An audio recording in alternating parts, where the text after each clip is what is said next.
Assalamualaikum warahmatullahi wabarakatuh, Sobat Engineer semua. Selamat datang kembali di channelnya Kang Youtuber. Di episode kali ini kita akan mulai membuat project-project menggunakan STM32.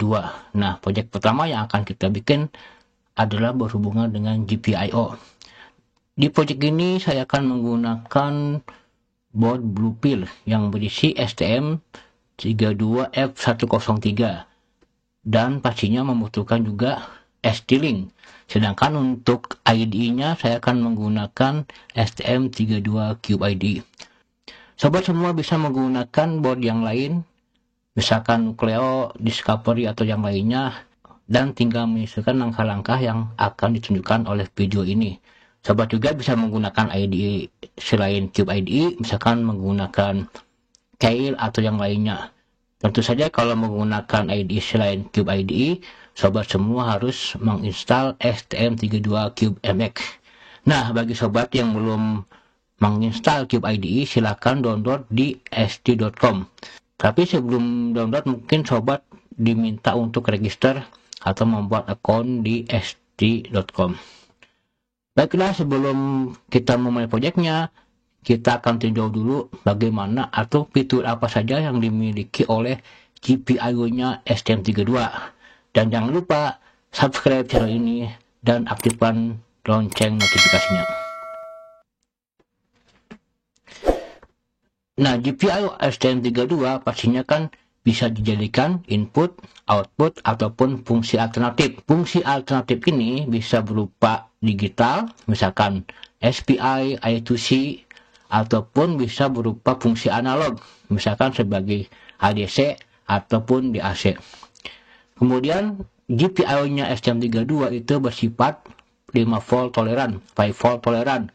Artinya dia bisa dihubungkan dengan level logika yang menggunakan tegangan 5 volt tanpa menggunakan atau memerlukan level shift atau pengubah level.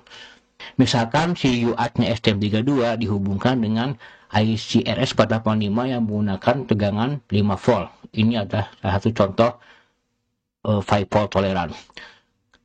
Kemudian semua pin bisa dijadikan sebagai sumber interupsi eksternal. Nah, si pin atau GPIO ini itu dikelompokkan dalam satu port, yang satu portnya itu terdiri dari 16 pin atau 16 bit dan dinamakan menggunakan huruf misalkan GPIO port A, port B, port C, dan lain-lainnya. Tetapi keberadaan atau jumlah port yang dimiliki setiap STM32 itu tergantung dari kemasannya. Kemasan yang besar atau yang pinnya banyak, misalkan QFP 144, pastinya akan mempunyai GPIO yang lebih banyak daripada kemasan yang sedikit, misalkan kemasan 20 pin.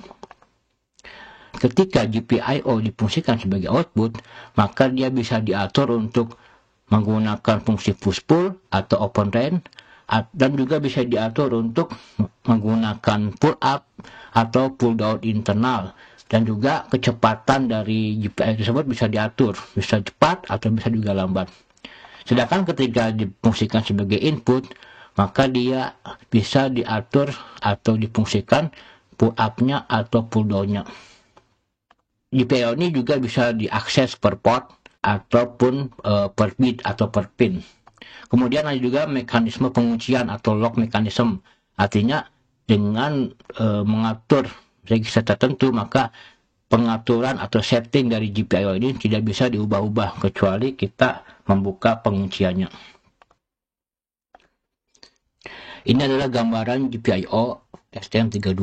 Kesini akan dikendalikan oleh register kontrol atau register kendali, kemudian register data untuk kirim dan baca data, dan juga register status, misalkan untuk status interupsi.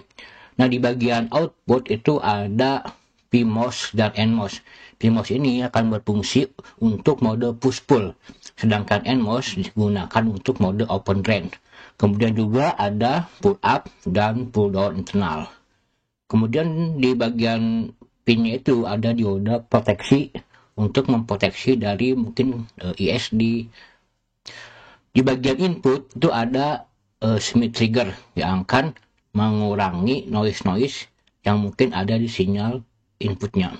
GPIO juga bisa dihubungkan dengan fungsi alternatif, baik digital ataupun analog. Pada saat GPIO ini berfungsi sebagai output, maka ada pengaturan yang bisa dilakukan. Pertama, apakah outputnya akan menggunakan push-pull atau pull atau open drain? Apakah si pull up-nya itu diaktifkan atau pull down yang diaktifkan. Kemudian pada saat dipakai sebagai output, si status outputnya ini bisa dibaca melalui register input. Pada saat sebagai input, itu diputus sama sekali dengan registernya output. Jadi pada saat sebagai input kita tidak bisa mengirim data ke GPIO, hanya bisa membaca aktual kondisi dari pin GPIO tersebut. Di mode input ini kita hanya bisa mengaktifkan pull up atau pull down. Sedangkan pada fungsi alternatif ini bisa diaktifkan push pull atau open drain atau pull up atau pull down ya. Dan tentunya si GPIO-nya akan terhubung dengan fungsi alternatif tersebut, register-register dari fungsi alternatif yang diaktifkan, misalkan ke register UART atau ke registernya I2C.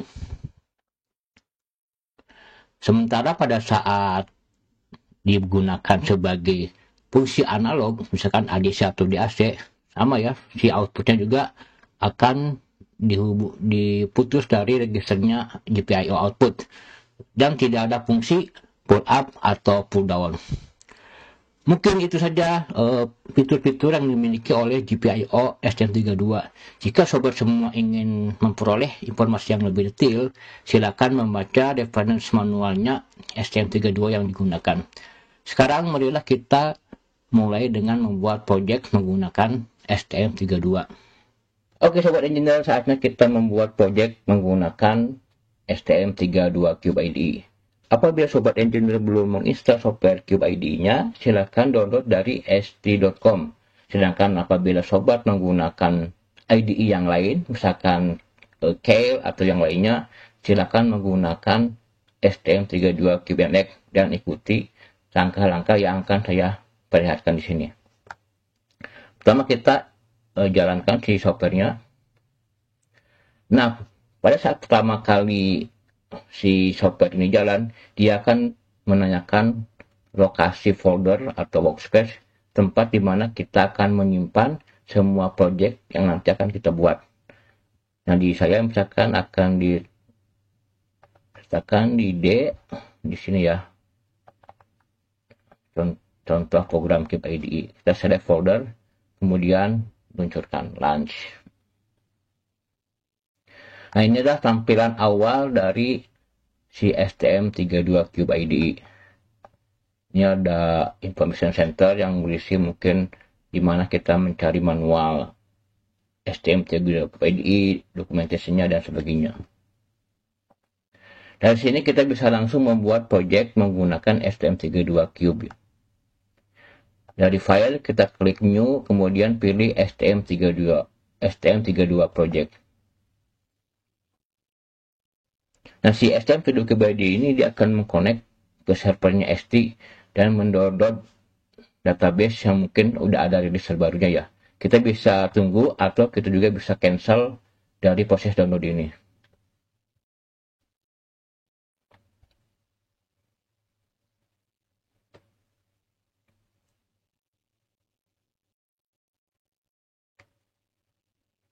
Nah, kemudian akan muncul Windows Target Selection. Kita bisa meng-create berdasarkan tipe MCU dengan menggunakan MCU selector. Di sini kita tinggal mengetikkan tipe MCU yang akan kita gunakan. Atau apabila kita menggunakan evaluation board yang dibuat oleh ST, misalkan Nucleo, Discovery, atau Eval, kita bisa menggunakan board selector dan kita milih board yang kita akan gunakan. Dan bisa juga kita memilih dari example selector yang pada saat adalah berisi contoh-contoh program yang sudah ada di firmware package-nya ST ya. Biasanya dia berdasarkan dengan evaluation board yang dikeluarkan oleh ST. Misalkan ada dari Nucleo, mungkin juga ada Discovery dan sebagainya.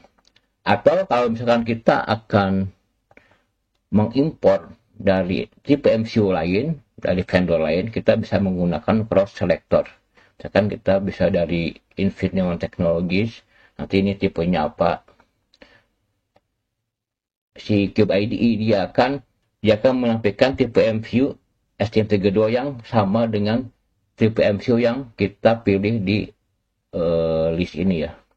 Nah, di sini saya akan menggunakan board Bluepill ya, yang menggunakan STM32F103. Oleh karena itu, kita akan memilih berdasarkan MCU selector ya.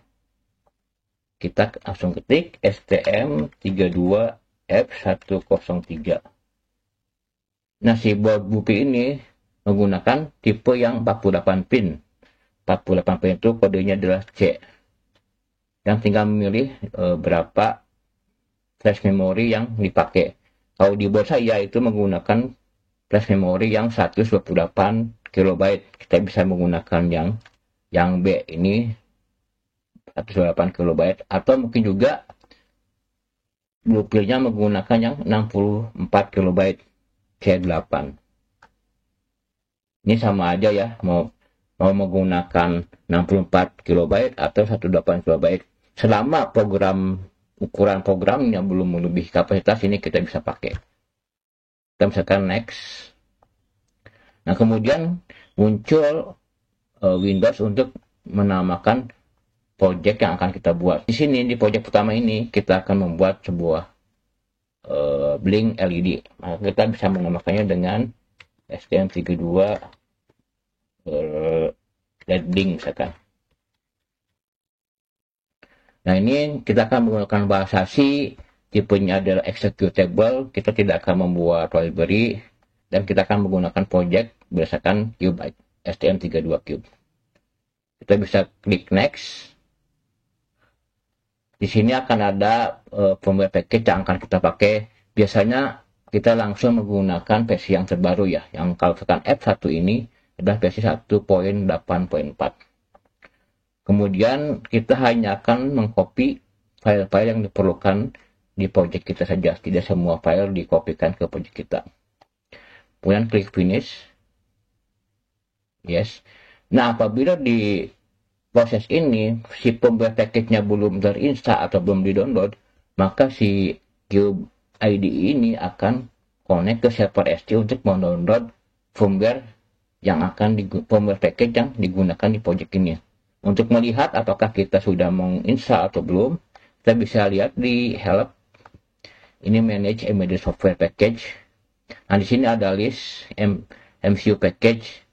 Kita bisa lihat untuk F1 ini, kalau hijau dia udah terinstall ya. Kalau dia belum, ini masih kosong, berarti dia tidak terinstall. Nah, saya hanya menginstal firmware package yang terbaru. Nah, ini adalah pin out configuration dari STM32F103 yang dipakai di board Bluepill.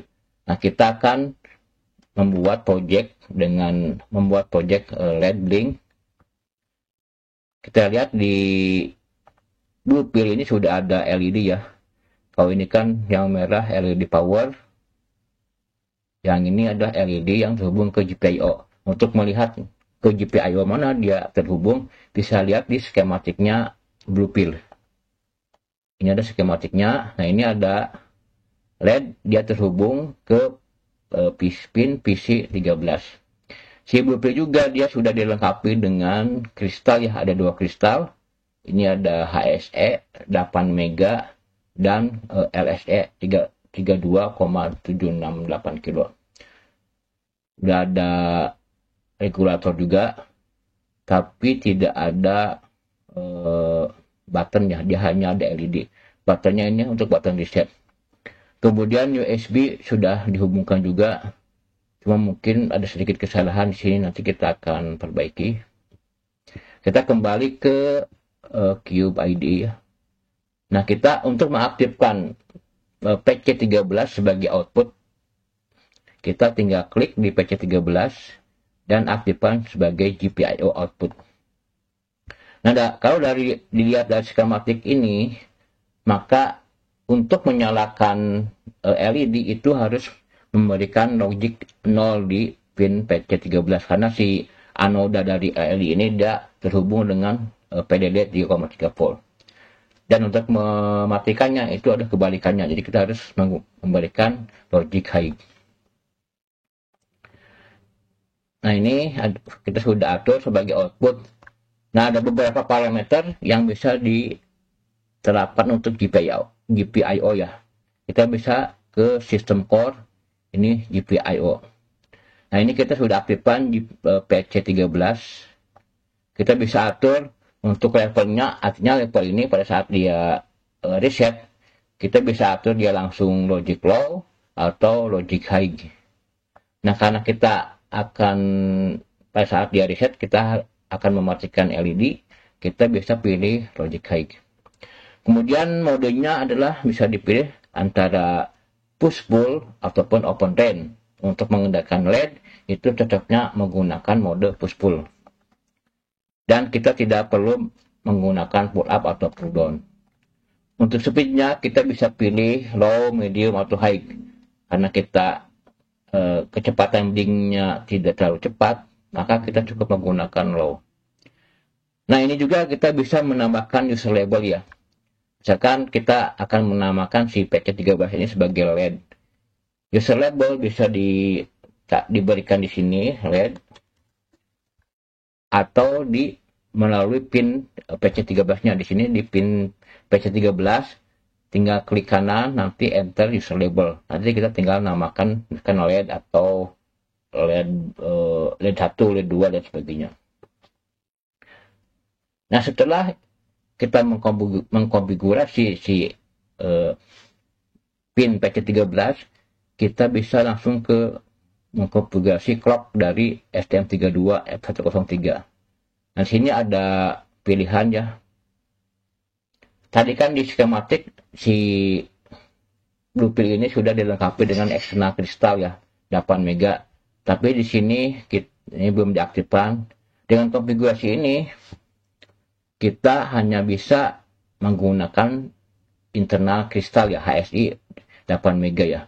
Nah, agar kita bisa menggunakan eksternal kristal, maka kita harus mengaktifkan dulu fungsi eksternal kristal di pin outnya. Ini bisa dari sistem core, kemudian RCC ya, reset and clock control. Nah, kita aktifkan si HSC-nya dengan menggunakan keramik atau kristal resonator. LSE untuk project ini tidak perlu diaktifkan dulu karena memang kita belum menggunakan RTC ya. Nah, ini ketika kita memilih kristal, ini langsung indikasinya menjadi osilator ya. Dan di clock konfigurasi pun kita bisa mengaktifkan atau memilih sumber clocknya dari eksternal kristal. Ini kita harus isi sesuai dengan kristal yang terpasang. Kalau di blueprint kan 8 mega, maka kita isi 8 mega. Dan nah, berapa clock yang bisa dijalankan oleh si STM32F103 ini? Di sini ada 72 MHz maksimum. Jadi secara teori atau secara spek, si F103 ini bisa bekerja di maksimal clock 72 MHz. Nah, agar bisa bekerja di 72 MHz, maka kita harus mengaktifkan PLL ya. Nah, ini kalau ini ada sumber clock, kalau kita memilih HSI, maka dia maksimal 8 mega. Atau kita bisa turunkan, misalkan jadi 4 mega, dan sebagainya. Begitu juga kalau kita memilih HSE. HSE juga, ini maksimalnya hanya sama dengan kristalnya. Kalau kristalnya 8 mega, berarti maksimal juga 8 mega. Nah, agar bisa 72 mega, maka kita harus memilih PLL ini. Nah, PLL juga bisa dipilih dari sumber internal atau sumber eksternal. Kita akan memilih sumber eksternal. Nah, di sini kalau kita menggunakan PLL, ini jadi 16 mega ya. Kalau kita ingin menjadi 72 mega, maka kita bisa mengubah-ubah konfigurasi PLL-nya. Misalkan di sini kan ada pengali ya. dia dikali 2 jadi 16. Kalau kita pengen 72 berarti kita kali 9. Nah ini jadi 72 mega. Kalau dia melebihi spek dari clock STM32, dia akan menjadi warna merah. Nah seperti ini kan. Berarti ini sudah melebihi dari batas spek maksimum yang diperbolehkan oleh STM32. Kita juga bisa memperbaiki atau menyeting clock dengan mengetikkan di sini. Kita ketik 72 terus enter. Maka secara otomatis si Cube IDE akan mengejar clock sesuai dengan yang kita ketik tadi. Nah, selain ada HCLK, dia main clock ya, ada system clock, HCLK, ada juga clock untuk ke bus AHB Expand High Speed Bus, ada juga ke APB Expand Peripheral Bus ya. Nah, dia masing-masing punya spek clock sendiri. Misalkan APB 1, dia maksimum hanya 36 MHz. Kalau dia lebih, maka dia akan berwarna merah juga ya. Nah, ini ada juga yang ke peripheral lihat maksimum 36 mega, tapi ke timer dia bisa di 72 mega. Nah, ini tentunya untuk keterangan lebih lanjut mengenai clock ini bisa lihat di datasheetnya. Oke, ini clock sudah kita setting, kemudian kita ke project manager. Ini project manager, kita mungkin saat ini untuk project kita tadi sudah memberikan nama project, bukan lokasinya. Terus ini expand-nya kita tetap akan generate fungsi main ya. Toolchain-nya ini Cube IDE, karena memang ini terintegrasi dengan Cube IDE. Apabila di Cube FX mungkin ini bisa kita pilih misalkan ke Kale atau yang lainnya. Nah, ini ada linked setting yang akan menentukan memory heap atau memory stack. Untuk sementara kita menggunakan setting default ya. Kalau misalkan kita ingin memperbesar ukuran memory heap-nya, kita bisa edit juga di sini kan jadi 3 atau jadi berapa. Untuk saat ini kita akan menggunakan default-nya. Dan semua ini juga kita akan default-nya. Kita akan menggunakan fungsi default dari Cube IDE. Kemudian di code generator ini kita sudah pilih hanya akan mengcopy library yang dibutuhkan oleh project kita. Terus ini biasanya sih saya akan mengklik si generate peripheral per file ya. Jadi kalau kita menggunakan GPIO kemudian kita menggunakan UART, maka si Cube IDE apabila ini diklik, dia akan membuat file sesuai dengan peripheral yang kita gunakan. Misalkan kalau GPIO, maka dia akan membuat file GPIO.c. Kalau kita menggunakan A2C, dia akan membuat file A2C.c. Dan ini file-file ini berisi fungsi-fungsi untuk menginisialisasi peripheral tersebut. Apabila kita tidak cek, semua fungsi inisialisasi akan diletakkan di file main.c. Nah, agar program kita lebih terstruktur, kita biasanya agar program kita lebih terstruktur, sebaiknya menggunakan atau mengklik generate peripheral initialization per file lainnya. Yang lainnya kita gunakan default. Kemudian ini juga kita default saja. Nah, ini ada GPIO ini bisa menggunakan library HAL ya, hardware abstraction layer, atau pakai low layer. Untuk saat ini kita pakai HAL library ya. Ini juga kita gunakan defaultnya, karena memang tidak ada banyak setting di sini, tidak banyak peripheral yang kita pakai. Ini ada tool untuk penghitungan power ya, power consumption. Misalkan kalau dia bekerja di 70 mega, konsumsinya berapa. Kalau kita turunkan, dia akan turun juga ya. Tapi di secara program sih ini dia tidak akan berpengaruh, cuma karena ini hanya untuk hitungan saja. Misalkan apabila kita menggunakan baterai, nah nanti si konsumsi darinya berapa, nanti baterainya bertahan berapa lama ya. Oke, setelah semua konfigurasi diatur, kita bisa langsung save ya.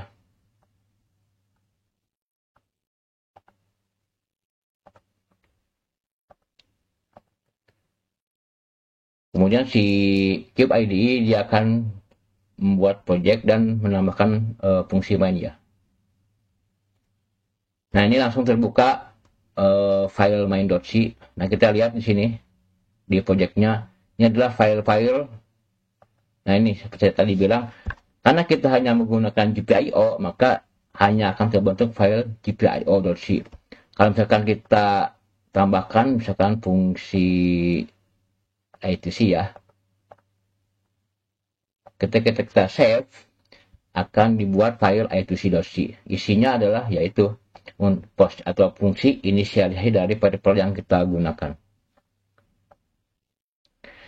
Ini tadi kalau ininya tidak diklik, ini fungsi file-file atau inisialisasi tadi akan diletakkan di file main.c dah. Ini diletakkan di sini dan file-filenya dihapus oleh CubeMX.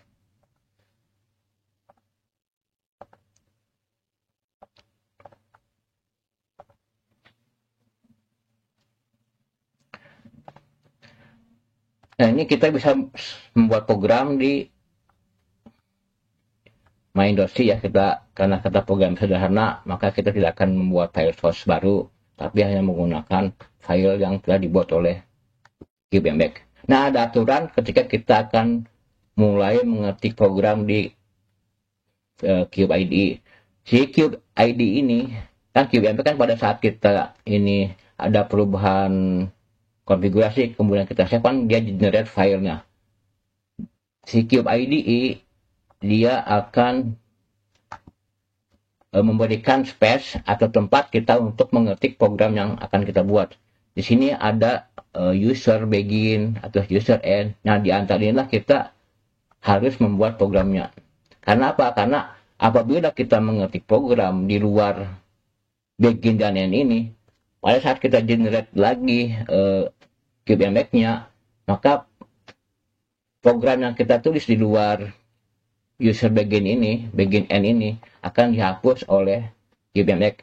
Misalkan ya, kita klik di sini include dan stdio. Kemudian kita klik di user begin string. Nah, kita misalkan ini akan generate baru ya. Nah, ini kita save dulu. Kita udah save nih. Nah, kemudian kita save si CubeMX-nya. Nah, ini tadi kita ketik include stdio, dia dihapus. Karena apa? Karena di luar begin dan end. Sedangkan yang di dalam begin dan end dia tidak dihapus oleh si CubeMX.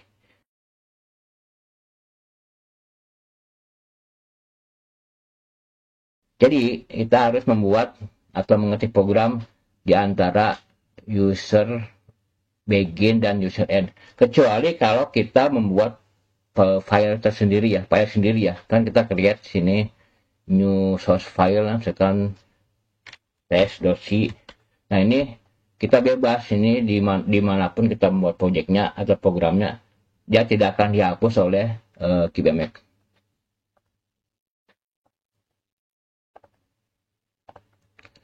Nah, sini ada beberapa tempat. Kalau di atas ini biasanya untuk deklarasi fungsi, include, atau variabel, ini sudah disediakan. Tapi sih yang penting sih di antara begin dan end. Nah, untuk mengendalikan GPIO itu kita bisa lihat fungsi apa saja sih yang dimiliki atau yang disediakan oleh pembuat package-nya STM32. Nah, kita bisa lihat di file ini driver, call driver, GPIO ya. Nah, ini ada fungsi untuk ini, untuk read pin, write pin, kemudian toggle. Sayangnya si hold driver ini dia tidak menyediakan fungsi untuk membaca port ya. Dia hanya menyediakan fungsi-fungsi untuk membaca atau menulis secara pin atau secara bit. Jadi tidak ada fungsi untuk membaca semua port A misalkan. Kalau misalkan kita ingin membuat semua port dalam sekali baca, maka kita harus menggunakan atau membuat fungsi sendiri. Nah, kita akan membuat si LED ini blink dengan interval tertentu. Nah, kita bisa menggunakan fungsi write yang telah disediakan oleh si hall driver ya. Ini ada GPIO write, terus kemudian ada portnya berapa ini, kemudian pinnya berapa, dan state-nya. Ini state-nya bisa reset atau set ya. Kalau reset artinya dia logic low, sedangkan kalau set itu artinya logic 1. Kita bisa ketik di sini di antara begin end ya, atau di sini ya, yang tidak akan terhapus oleh QBMX. Ini kita bisa hal GPIO write pin ya. Nah, tadi kan kita sudah menamakan si pinnya itu sebagai LED ya. Deklarasinya ada di main.h. Nah, ini kita buka main.h. Nah, ini kita sudah deklarasi LED pin itu dia pin 13. Sedangkan portnya adalah port C, kan PC port C 13. Kita bisa langsung menggunakan deklarasi LED tadi atau langsung memanggil portnya, port C di pin 13 ya. Nanti si setnya GPIO pin, nah ini reset berarti dia menyalakan LED ya. Atau kita juga bisa menggunakan deklarasi LED tadi, LED GPIO port, kemudian LED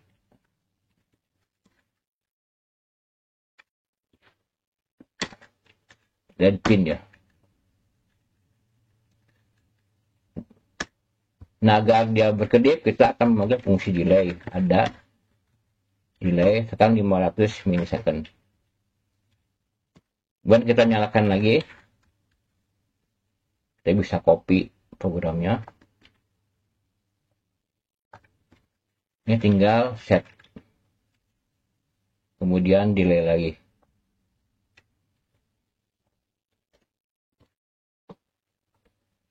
Nah, ini setelah selesai kita bisa compile ya. Compile adalah bisa debug atau release. Ini kita debug dulu, kita compile. Ini ada statusnya ya, indikasi. Ini apabila tidak ada error, maka ini sudah bisa kita download si programnya. Nah, ini saya udah terhubung ya si Bluepill dengan S-Steering. Nah, untuk mendownload program, kita bisa di sini bisa lewat debug dulu atau bisa langsung dijalankan. Nah, di saat ini kita akan coba langsung jalankan STM32 application, atau bisa juga dari sini klik kanan, run S atau debug S. Nanti di sini akan keluar konfigurasinya. Ini projectnya, ini kan nama projectnya atau nama file executable-nya. Nah, debuggernya kita sudah terhubung ya. Nah, ini kita menggunakan SVD ya. Nah, kita pilih SVD sini. Ini otomatis saja. Cortex M3 ya, 103 kan Cortex M3. Kita langsung oke. Dia langsung connect.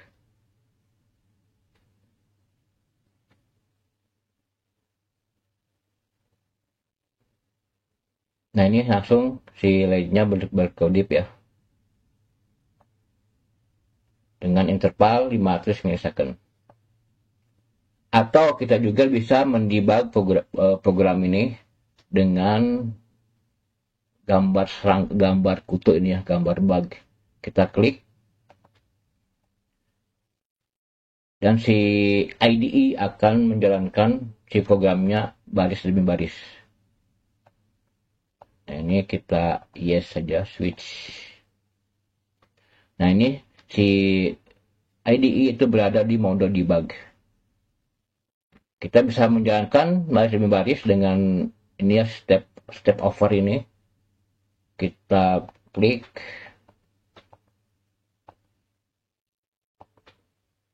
dia nyalakan. Ini kan GPIO nya reset ya, kemudian delay, kemudian di set dia mati, balik lagi dia nyala, delay lagi, dia mati. Nah, kalau kita ingin masuk ke fungsi write pin, kita bisa klik yang step into. Nah, ketika kita klik, dia akan lari ke ini ya, write pin ya. Kita bisa program di sini. Nah, dia balik lagi.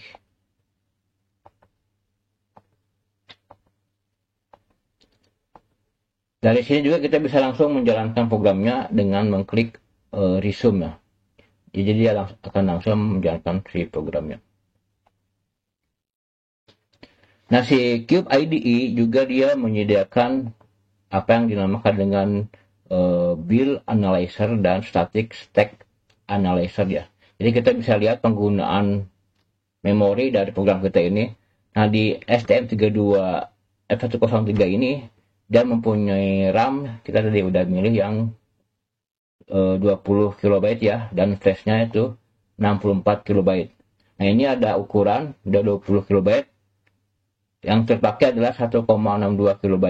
Jadi kita di program ini kita menggunakan RAM 8%. Kemudian flashnya itu kita menggunakan 5,45 KB atau sekitar 8,51% ya.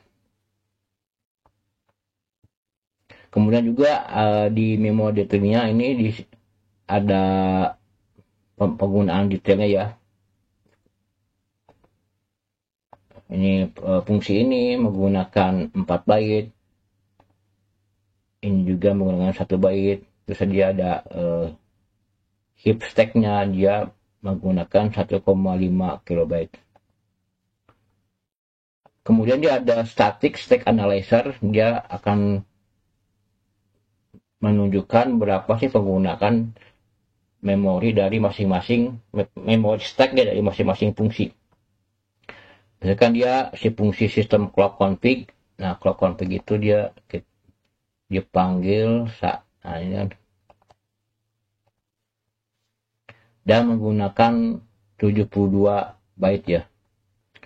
Dan kalau ini kan kalau di call graph dia bisa kan static handler itu dia akan memanggil fungsi lain ya. Ini sistem misalkan ini kalau list adalah dia menggunakan list, menampilkan list dari fungsi-fungsi dan pemakaian memory stack-nya. Misalkan kalau call graph ini menunjukkan misalkan sebuah fungsi itu pasti kan akan memanggil fungsi yang lain. Sebagai contoh, fungsi static handler dia akan memanggil fungsi whole intake ya. Sisi static handler sendiri dia akan menggunakan total memori 12 byte. Di lokal dia sendiri dia 8 byte ya. Yang 12 ini itu adalah 4 byte-nya diambil dari penggunaan stack di fungsi hal intake ya. Jadi ini kita bisa lihat pemakaian stack dari program kita di call graph ini. Dan ini sangat berfungsi kalau program kita udah sangat kompleks yang mungkin bisa mengakibatkan stack overflow. Makanya kalau program kita sudah semakin kompleks, kita bisa mengganti setting dari pemakaian atau bisa mengganti ukuran memori heap dan memori stack dari program kita di project manager ini ya. Kita bisa ganti ini. Tapi di program sederhana ini kita seukuran ini tuh udah sangat cukup. Kita misalkan ganti ke 100.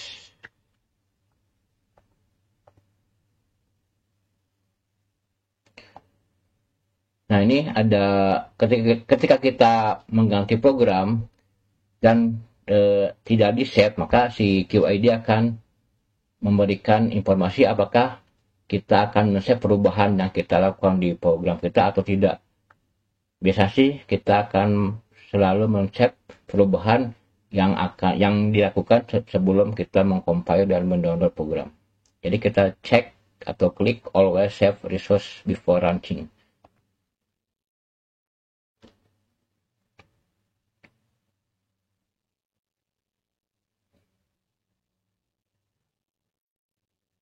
Nah, ini kita udah ganti delaynya menjadi 1 millisecond. Oke sobat engineer, mungkin hanya itu di episode kali ini. GPIO output menggunakan STM32, Cube IDE, dan board Bluefield. Sampai jumpa di episode berikutnya. Terima kasih telah menonton.